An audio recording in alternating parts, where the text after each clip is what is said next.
To introduce Maura Kelly, sitting on my right, Honorary Chair of New York, New Belfast, and Principal of Purple Mountain Media. Maura is a linchpin of our New York offering, and we're grateful to her for her knowledge, especially of the tourism sector in Ireland and the interests of the US traveller, which makes for the perfect choice for our next session, which will focus on the always essential topic of tourism. But before Maura introduces the panelists, we have a short video from our friends at Taste and Tour Belfast.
Thank you very much. Maura, please take it away. Thank you very much. Thank you, Ray. Thank you, everybody. And I'm so glad you finished your lunch, so now you're full of food, which is what we're going to be diving into.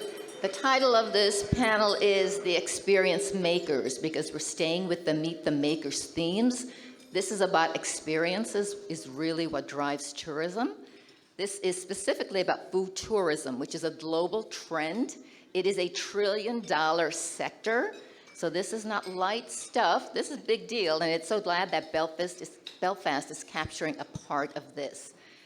This panel will talk more specifically about how food tourism connects visitors to local culture and history, and how that sector is fueling the culinary scene in Belfast. We'll do it talking about the entrepreneurs doing it and the partners that are making it happen. So joining me on stage is Alison Metcalfe, Executive Vice President, Tourism Ireland, North America, Australia, and New Zealand. One day we'll talk about those two territories. And Phil Ervine, co-founder of Taste and Tour and the Spirit Circle. So before we start, let's just set the context for how vital tourism is to the Northern Ireland economy. And we know that 2024 was a good year. 2025 is interesting. You know, we're coming into summer. It's looking good, but there's so many economic tailwinds happening. There's so much going on in tourism right now in the industry. But what's the outlook for Belfast and Northern Ireland in 2025? Okay, well, thanks for having me again. Well, first of all, let's start with a few numbers. I mean, tourism is vitally important to the Northern Ireland economy and indeed to the island of Ireland. It supports about 300,000 jobs around the island, about 70,000 in Northern Ireland. Before we talk about 25, just a reminder, we came off a really, really good year in 2024. So overseas revenue to the island of Ireland, including Northern Ireland, grew by 10% to 7 billion. And North America was the star performer. We saw a 19% increase. When we look more specifically at Northern Ireland, 2024, and again, we're looking back, we welcomed 2 million overseas visitors. Great Britain is clearly the largest market, but outside of that, North America is the second most important market. Americans stay about 4 days in Northern Ireland. The Canadians stay about 6, and the Australians, which I do want to mention, stay about 7. So outside of Great Britain, the long-haul markets of US, Canada, and Australia are most important for Northern Ireland. But the interesting thing is, the growth from North America last year to Northern Ireland was about 12%, and the value of overseas visitors now into Northern Ireland has doubled in the last 10 years, so it's incredibly important. Looking ahead to 2025, lots of uncertainty out there, as we all know. Travel and tourism is a discretional item for people, so it's all about consumer confidence. We got off to a pretty good start at the beginning of the year. It has softened a little bit. Obviously, there's nervousness out there with certain segments of the market. People are a little bit worried about their 401ks, whether to commit to travel. But the premium segment of the market is stable. Bookings are holding. And I think when we look at airline travel too, again, international travel and premium travel is the star performer. So it's a little softer this year. I think all eyes are on the summer, but we're pretty confident that we'll see a good performance from North America. And again, I think we just have to be mindful. We have to stay very close to our partners. There is uncertainty out there. And it's not just economic uncertainty, it's the political uncertainty. There's some folks are worried about the welcome they may receive when they travel to Europe or to Ireland. And I think that's where we have a real opportunity. In Ireland, everybody is welcome. Americans are particularly welcome. I know that's something for some Americans traveling to Europe, they're worried about potential anti-American sentiment. None of that in Ireland. And I think we can really, really lean into that. And we have huge opportunity. We've got 10% more airline seats this year from 22 gateways across the United States. So it's never been easier to get there. Dublin, Nashville. We've got Detroit to Dublin and Indianapolis to Dublin. There's a new route. And I mentioned Nashville because of the Belfast connections there. And it's important to point out that 75% of Americans who are traveling to Northern Ireland arrive through Dublin, through the Dublin Gateway. So it's our job at Tourism Ireland, working with partners like Phil, to inspire people to turn left when they arrive in Dublin, or certainly when they leave Dublin to head north and to the Northern Ireland and the northwest. So we're cautiously optimistic, I should say, but it's a more challenging year this year for sure. Yes, but I think you guys do such good work, and you have such great partnerships with so many groups in Northern Ireland working together, and you're taking it very seriously. You've got strategic plans. I think it's going to be just fine, and I know that you're really looking now at the Canadian market. Yeah. Which is really it's something to be grown, and I think that is a large market. Yep. So we'll hear more about that later a little bit. But yeah, no, absolutely. It's all about partnership. And I mean, one thing we should call out is that we do a lot of research, and interest in visiting Ireland, visiting Northern Ireland has never been higher. People want to go, and they will go, and they are going. And we have a very strong partnership ecosystem with our industry partners in Northern Ireland and around the island of Ireland. Everybody wants to come and work with us. We know people are looking for safe, secure, and interesting destinations. They're looking for authentic destinations, and what the island of Ireland offers and what Northern Ireland offers is what US consumers want. So we're investing in the market, and that's really, really important. We've been consistent in that investment with our campaigns and making sure that we create standout for Northern Ireland. And Northern Ireland, for many visitors, is the reason to go back.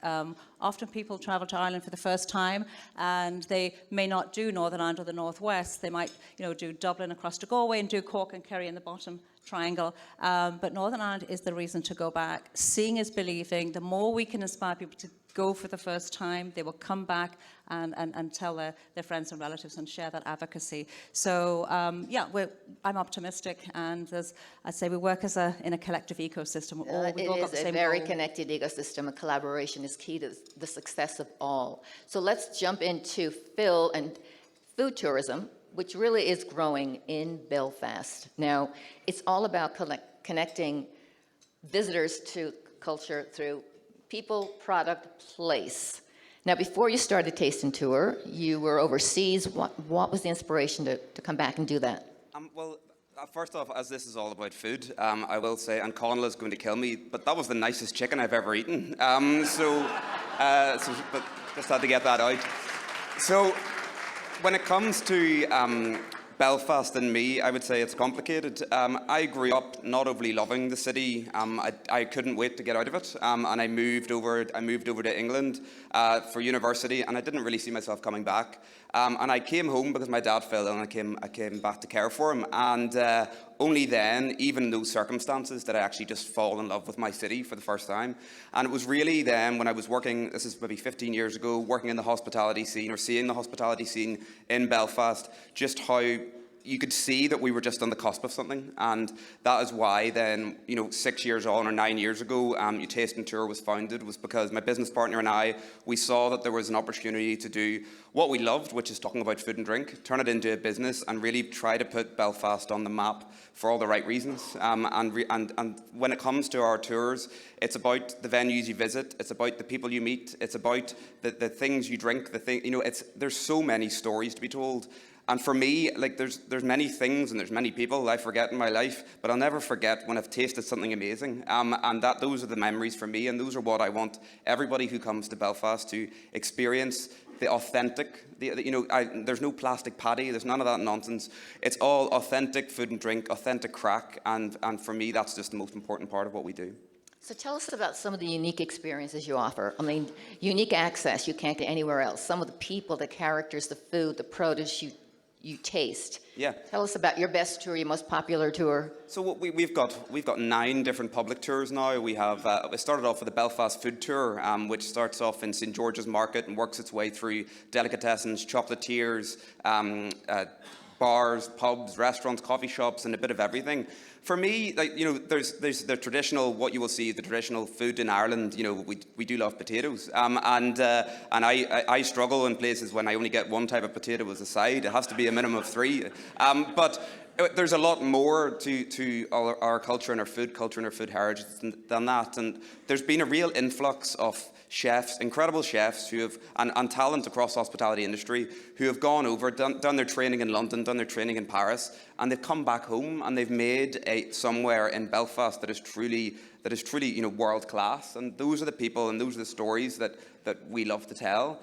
And I can't even pinpoint anything. I get so many happy moments. We have like a WhatsApp group, and I get photos of every single tour going out and all the happy faces. And it's just I literally beam with pride every time one of those pictures comes in, because I know they've tasted and drunk the best that the city has to offer.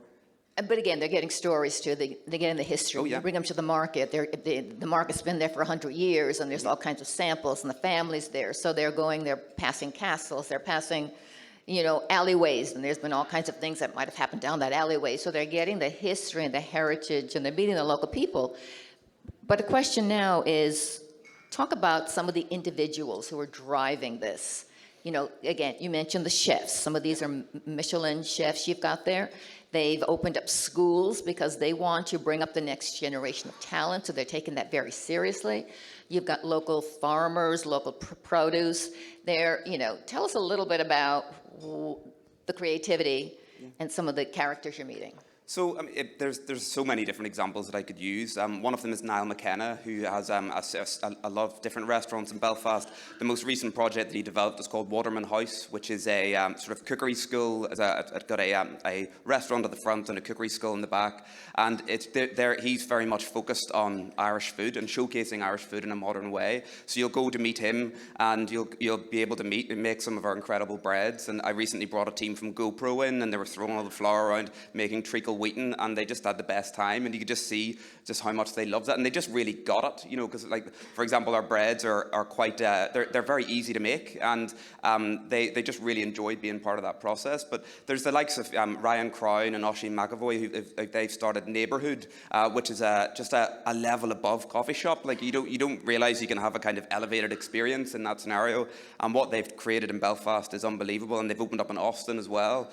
And when it comes to the figures now, unfortunately we don't get to go and chat to him on our tours, but we've got Jack McGarry, who has he's put sort of Belfast hospitality on the world scale, on the map, really, because he's always someone who's very proud of being from Belfast, and even seeing that as he's in New York, seeing him have that passion for Belfast, it just inspires everybody back home, and those are the people that I think just are continuing to make Belfast the brilliant place it is to visit.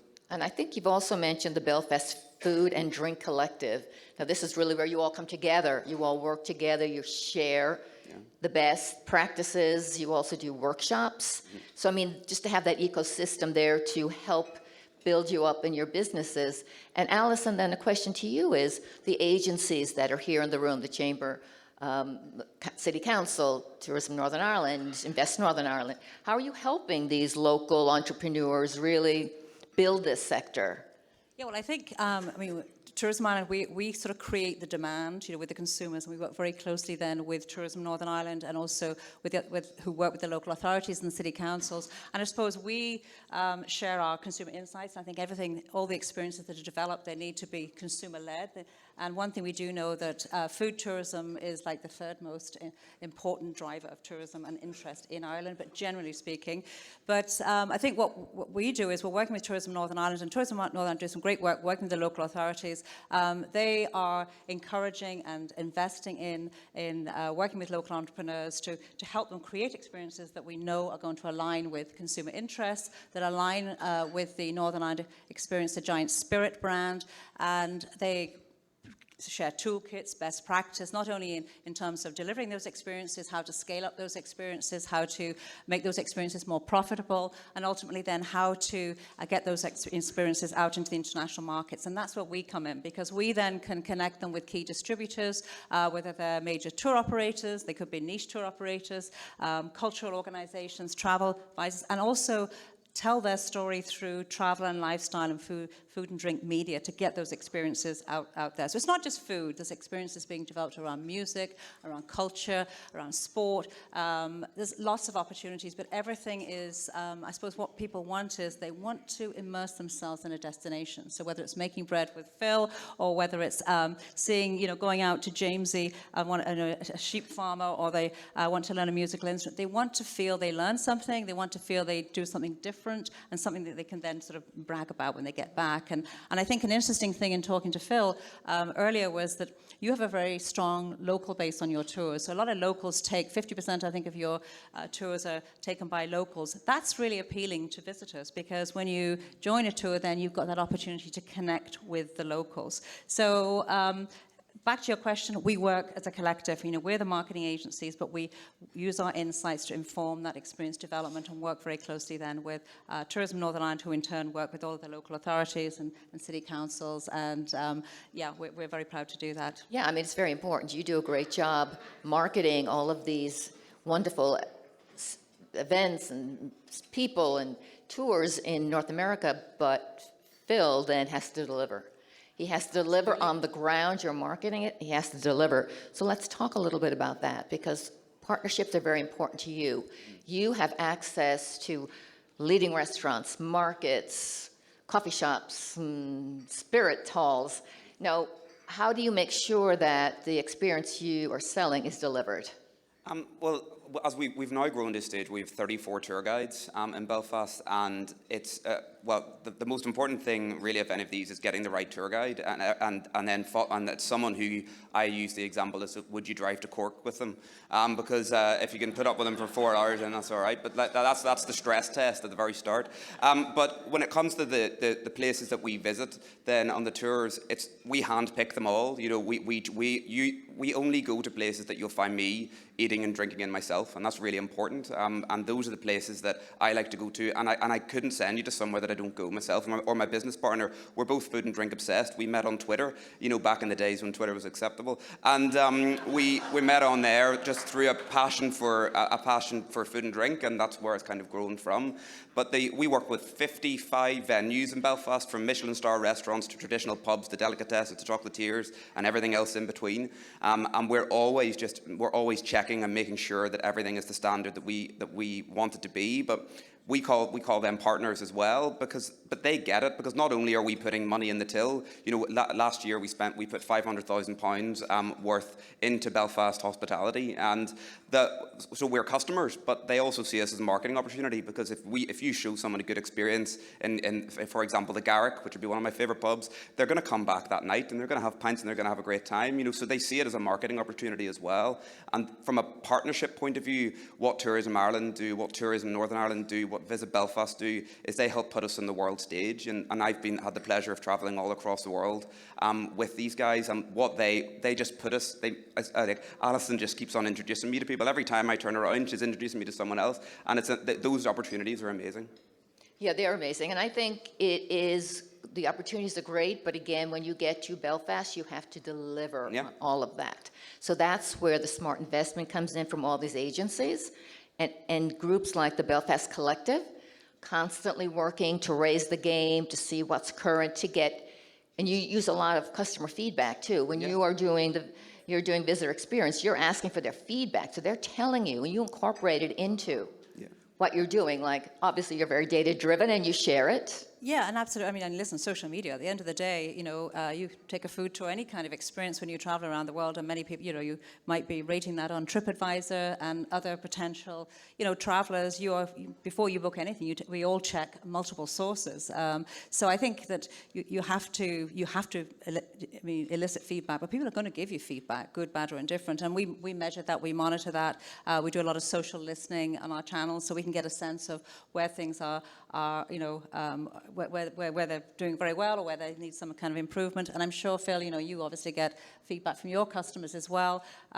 So I think that's, you know, super, super important. But I think to the point of investing in smart investment, I think what is really commendable in terms of what Northern Ireland is doing, and in fact, the island of Ireland, is the investment they make in infrastructure and experiences for tourism, and the profile that tourism is given up the economic agenda. So whether north or south, it is seen as a key economic driver. Obviously, it's supporting jobs significantly, but ultimately, it is also seen as such an important driver of supporting local communities. We're trying to spread business right around the island, right around Northern Ireland, get people to get off that beaten track. We want people to come at 12 months of the year. We want it to become a year-round business again. So it's all about economic, environmental, and social sustainability. And I think sustainability, be fair to say, underpins everything we all do, whether it's in the Flavours Food Collective. I think everybody is committed to delivering on that sustainability agenda. And it means different things to different businesses, but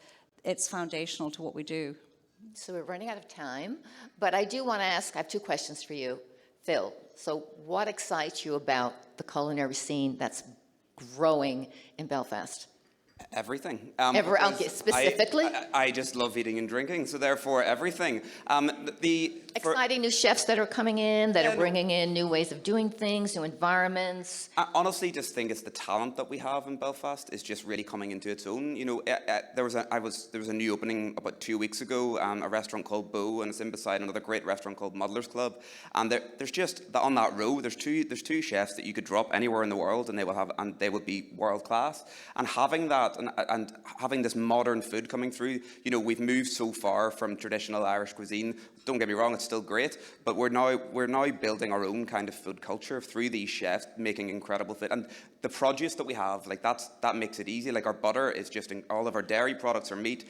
They sing, and that's when those chefs are just doing incredible things with those. Well, the chefs love it. They do love it. They want to know where this cow came from, where this milk came from, where the butter came from. They take it very seriously, which is really good to hear. One thought, just one comment. You mentioned, you don't need to react to this, but 40% of your business is corporate clients. Yep. Which is really interesting. So you've got companies going to you and they want to take their employees out and have this experience, team building, get to know. Which I think is really interesting. That's 40%. Yeah, it's something that we focused on probably over the last 3-4 years since COVID. We especially focused on that, and it's grown to a really important part of our business. We've created food and drink treasure hunts where teams have to go around Belfast trying to solve clues and then go and have the food and drink associated with it. And we've done private dining tours. We have a starter, main course, dessert in 3 different restaurants. And it's whether it's team building or client engagement. You know, gone are the days of putting you in, you know, corporate entertainment being shoved in a room with a flipboard and some stale sandwiches. You know, what we do is we offer a completely, you know, an experience that's immersive and they remember it. Great. So then we are really wrapping up this time. And I think we definitely want to give a shout out to the film FLA that's going to be happening in Ireland in 2026, because we've got a lot of people here from the Belfast Council, which is a huge deal. So you want to comment on that? Yeah, and I think, you know, when we talk about opportunities for growth, I think attracting major sporting and cultural events is one way to do it. So I think it's very exciting in 2026 that the Flaciol na HÉireann will be in Belfast. It attracts upwards 600, 700, maybe 800,000 visitors to the city. So I think it's really exciting. So I think it's something we're obviously going to mobilise around. We've got the Open coming up, as you heard from John earlier. Attracting some of those major events, whether it's in sporting or cultural side, are great ways to put Belfast and put Northern Ireland on the international map. And we look forward to working with everybody to try and drive as many Americans over to the FLA. Great. So there's lots going on in Belfast, as you can tell. So you eat your way around Belfast. It is the universal language, the food. So let's just wrap it up, and thank you very much for your Thank you for having me. participation. And the next panel.